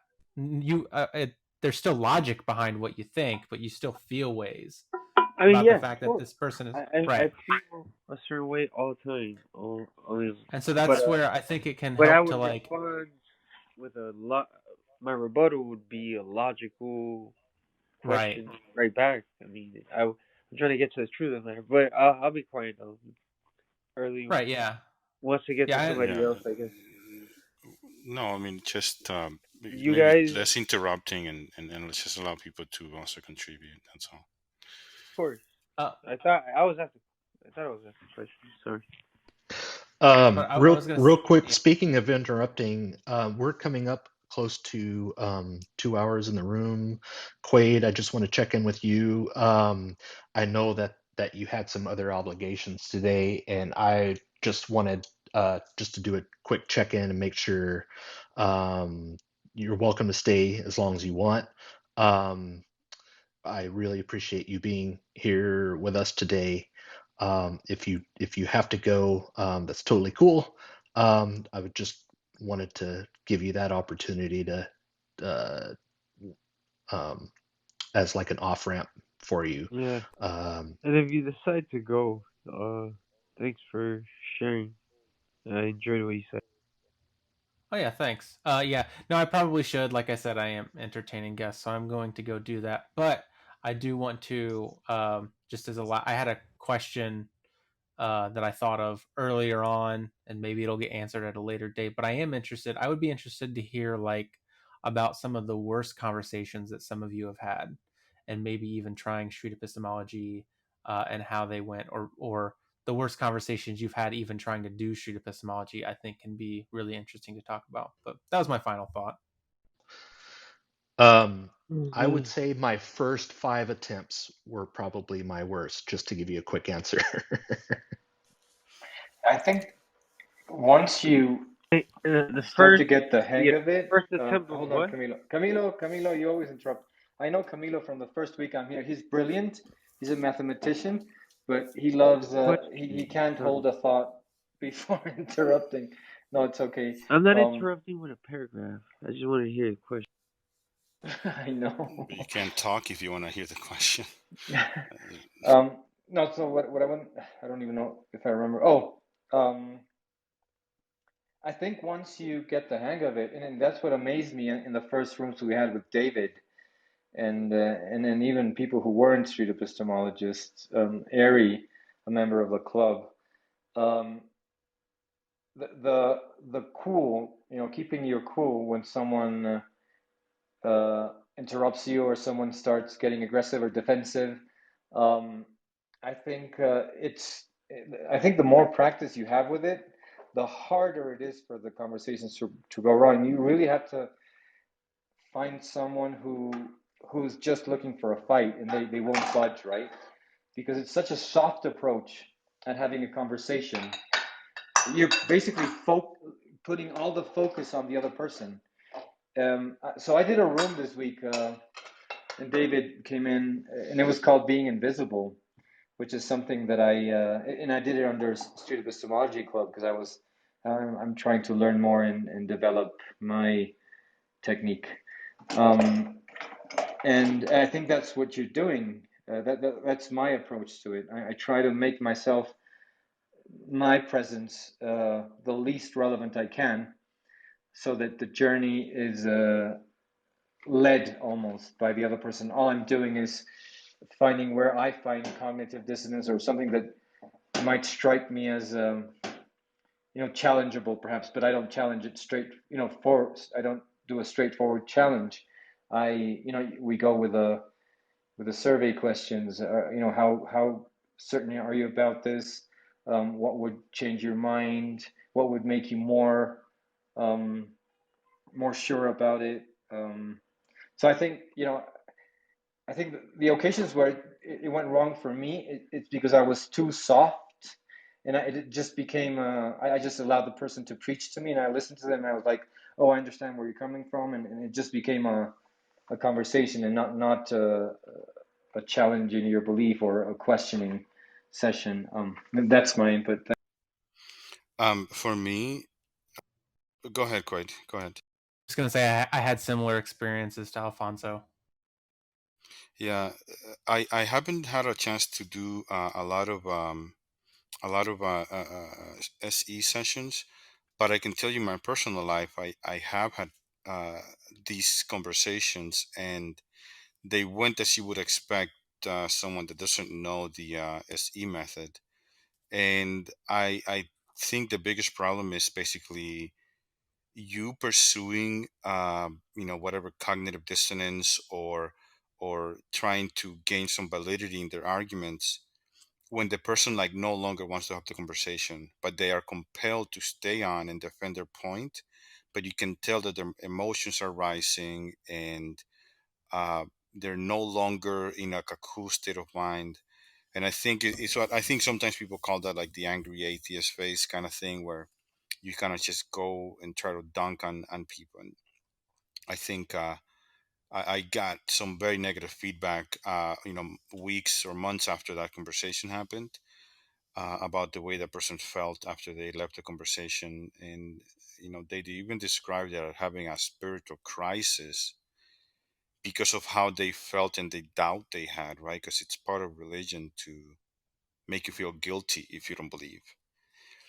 And so the person still a belief, but they went through that process, and I kind of came out losing at the end. But I would say that was my experience having this conversation without the SE method.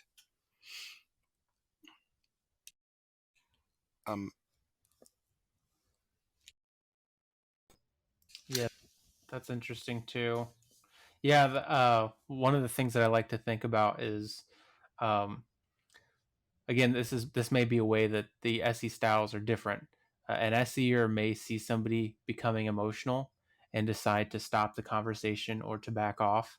And I don't necessarily see negative emotions as a bad thing. I always try to control my own emotions, but cognitive dissonance does show up in the form of emotional expression. So that doesn't mean that every time somebody is expressing emotions that there's cognitive dissonance necessarily going on, but that could be what's going on, which to me means that just because I'm getting a negative emotional reaction doesn't mean that I need to be reacting emotionally in response to that. That sometimes that person has emotions that they have to go through.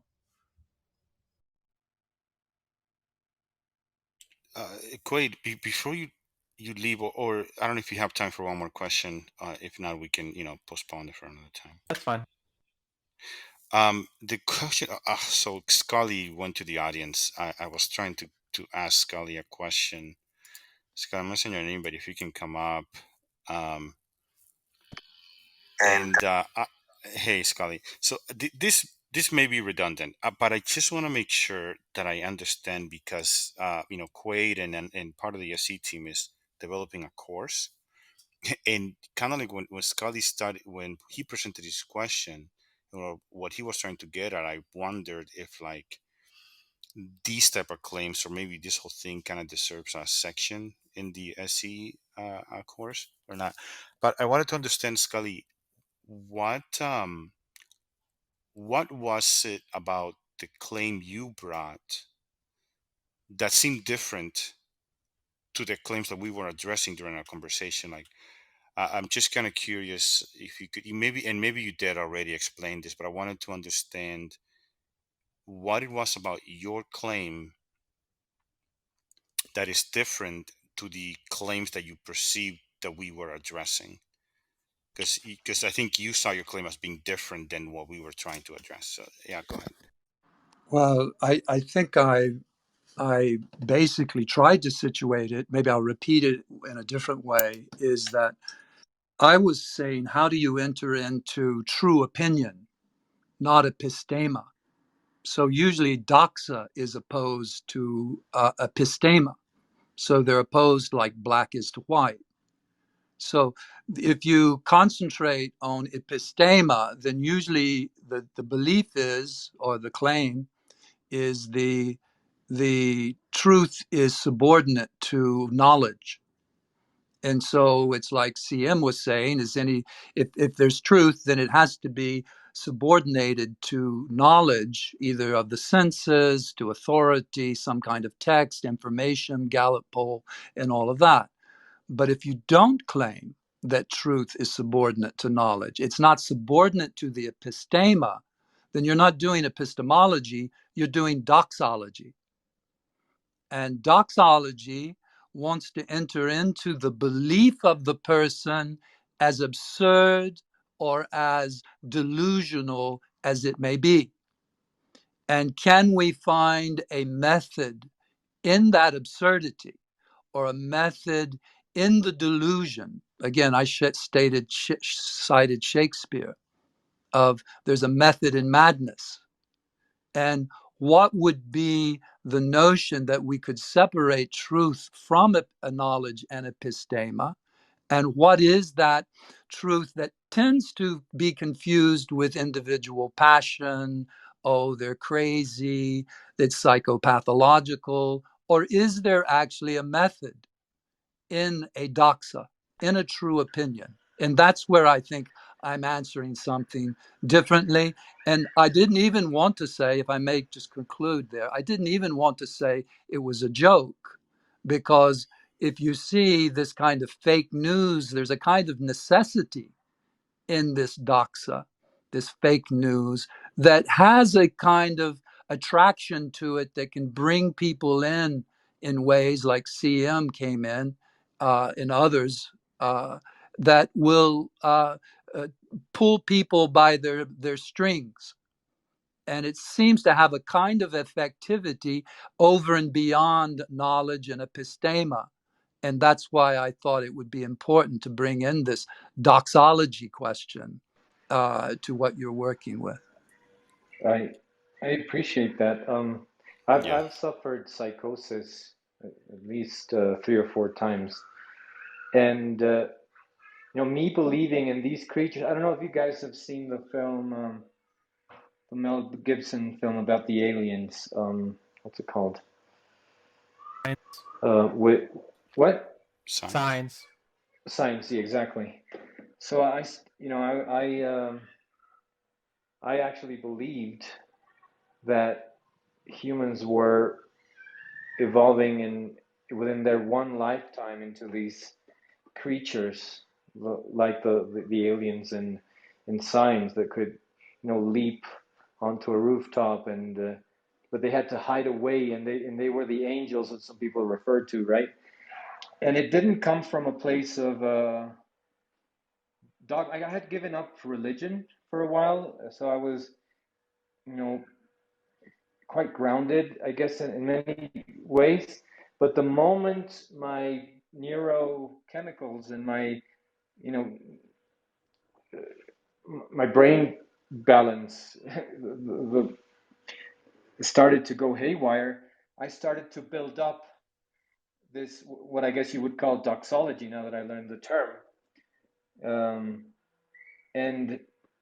And the thing is, you can't really share this stuff with other people, right? Because your brain creates this parallel reality where you can't actually. It's like, and when I talk to people on Clubhouse, astrologers or magicians or um, telepaths, Straight scammers. not necessarily. They believe it. That's the thing. That's why I'm particularly very, very welcoming Yeah, with people who but make the these ones claims. that try to sell, like they try to sell like No, self-help no, no. courses through Not everyone. Clubhouse. That's Yeah, what I'm no. getting to, CM. That's what I'm getting to.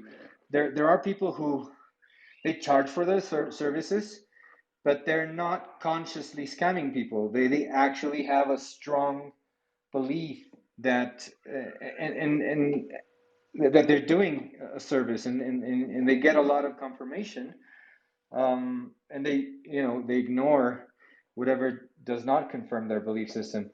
But what I was getting to is what Scully said. It resonates, because I think we can create this. And then I've kind of started to reject the word delusional, because I want to be inclusive and allow to people to share their ideas and allow to have conversations with the most outrageous thought processes that I might come across. Because I think that creates amazing experiences and a lot of value to these rooms. A lot of people just go away and they say they're quacks or whatever, but when you get to know them, a lot of them are incredibly functional members of society. It's I think the only definition for mental illness, and correct me if I'm wrong, Scully, is that you don't function. But if you have any doxology or any belief system that is outside of the mainstream, that doesn't matter. What matters is that you can earn your buck, you can go to school, go to work, and that's it. but you have thousands, millions of people who actually have beliefs that are, supernatural and really extravagant.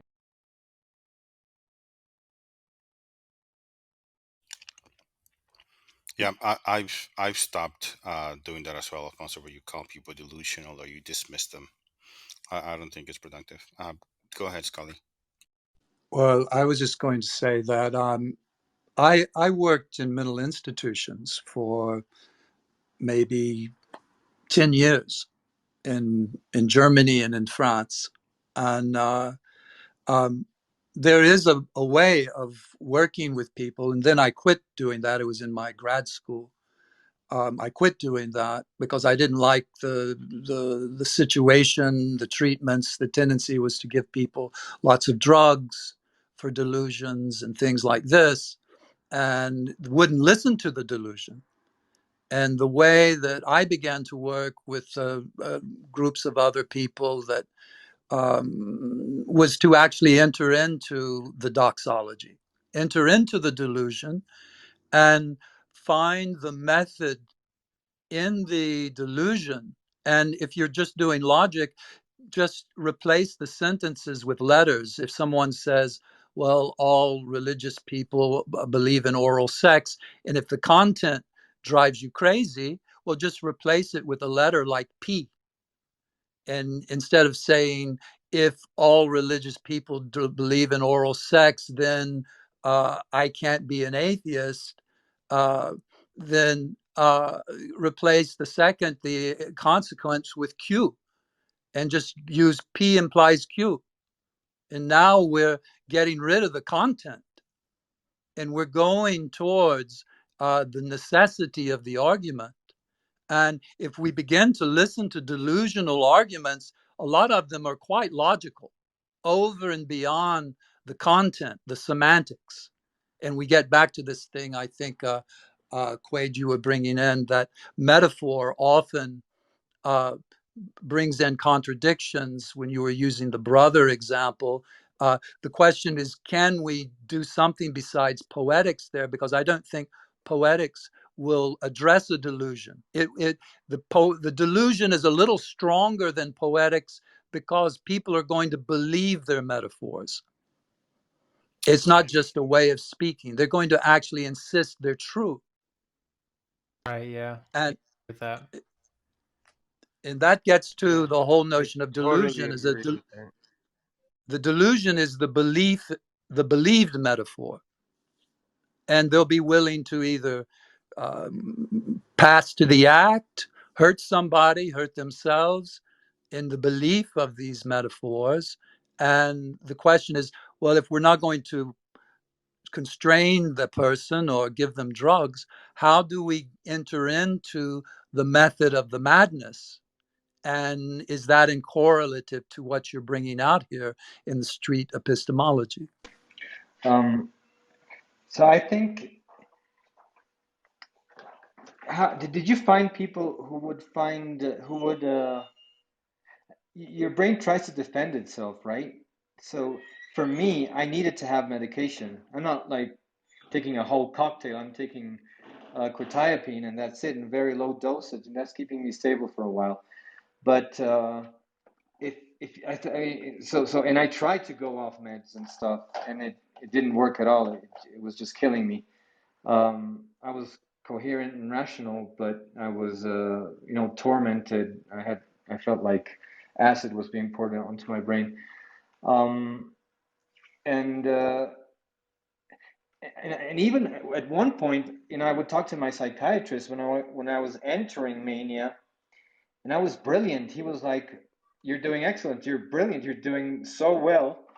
And I was like, "Yeah, I think I'm gonna have to start charging you for coming to your sessions, because I was on my on my ball game." But then it snowballed, and that's when you start creating this, and this whole world of logical steps to take you to those outrageous beliefs, right? Because like you said, it is logical. It makes a lot of sense. And you talk to people, and you might not disclose all these intricacies. And something I wanted to mention earlier was, some people who come into my rooms, they say, well, I can't reveal all the secrets that I've been told by, whatever spirits that I'm in contact with, or by the other initiated people, right? So there is, there is a part of the brain that is like, this is not a topic to be brought up in this context, or whatever. So I think we're shielding ourselves. But what do you think about striking a balance between medication and not? I don't think you can treat everyone without. Oh, I'm not against medication myself, but I think we can work preventatively before people arrive there. And usually the psychiatrists are going to give the medication. I went to school, a medical school, to go into psychiatry. Then I started building medical models oriented towards mathematics and other type of things. So I didn't complete because I didn't want to give drugs. But I found ways, we began to work with ways that don't go in past a certain point, that I think medication may be the only way. But can we work preventatively to catch it before it gets there? And that's where I think we can work. And I think we can, even people who are doing, for example, I work with people who are doing cocktails of drugs, is to slowly go back the other way and get rid of the drugs progressively. But I'm not against it in itself. But what I am against is just not looking at this, what you're calling street epistemology, or it sounds a bit like you're going towards doxology.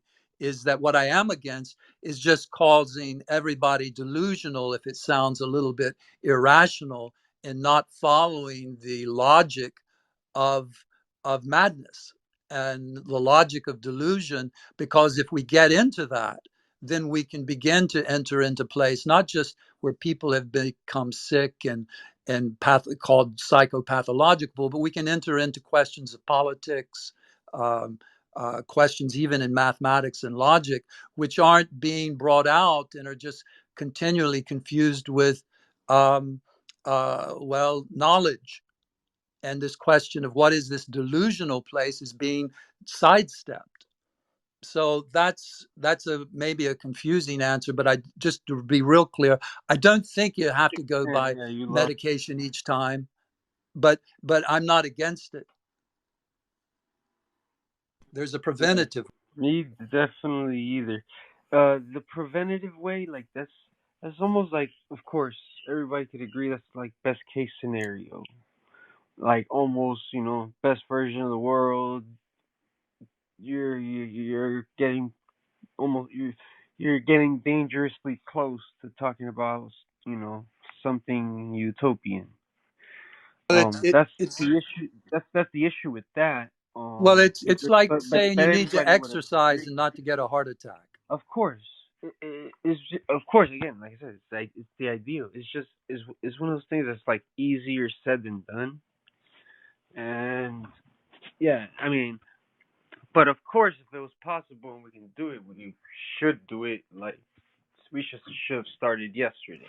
I can hear the people in AI rooms just going, "Oh, we could program an AI to identify when people are becoming mentally ill." I just can hear that.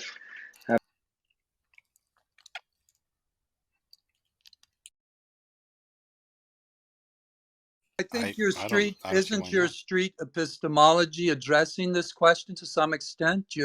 You're saying that the current day discourse is a bit ill. It's, if not ill, it's not working in politics and education. That these people, these kind of things, if there's no truth and you can't argue in public, you can't speak to everyone. All there is religion and belief systems being put on top of each other. Does it make people ill? Do they fall sick? Is that what you're saying, Stelly? Yeah, well, that's not just what I'm saying. That is an aspect of what I'm saying. Do you think, Um, pardon me, everyone, I'm just sort of curious, like, you think that there's a net negative to practicing street epistemology? Is that what you're saying? A net negative. I'm saying that no, I'm not saying it's a net negative. I'm saying that seems to be something positive that street epistemology would recognize if it does. And I just learned this word today, just coming up here on stage.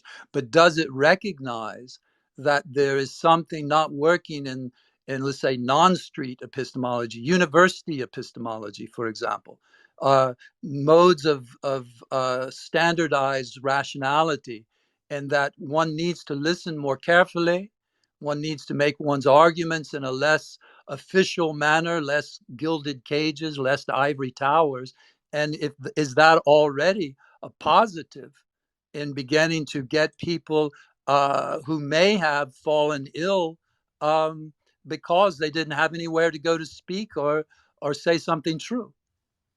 Yeah, I'd say that's exactly right. In my opinion, that's almost that's what I read it as when I first was introduced to it. It's the idea that there is an ailment in the discourse that's being had right now, especially when it comes to politics or philosophy, that we need to find a way to remedy. And street epistemology is just one way of trying to do that. So, but I thank everybody for the conversation. I am going to jump out here and entertain my guests, and it was really fun.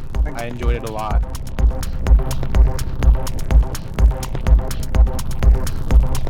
And there you have it. If the end of the discussion seemed abrupt, it's because it was. When Quayd left the room, he actually ended the room. No worries though. I think this discussion gave us all plenty to think about. Again, special thanks to Quayd, also known as HonestApe, for joining us, and we hope to have him back in our new room over at the Street Epistemology Club in Clubhouse. Until next time, keep asking questions.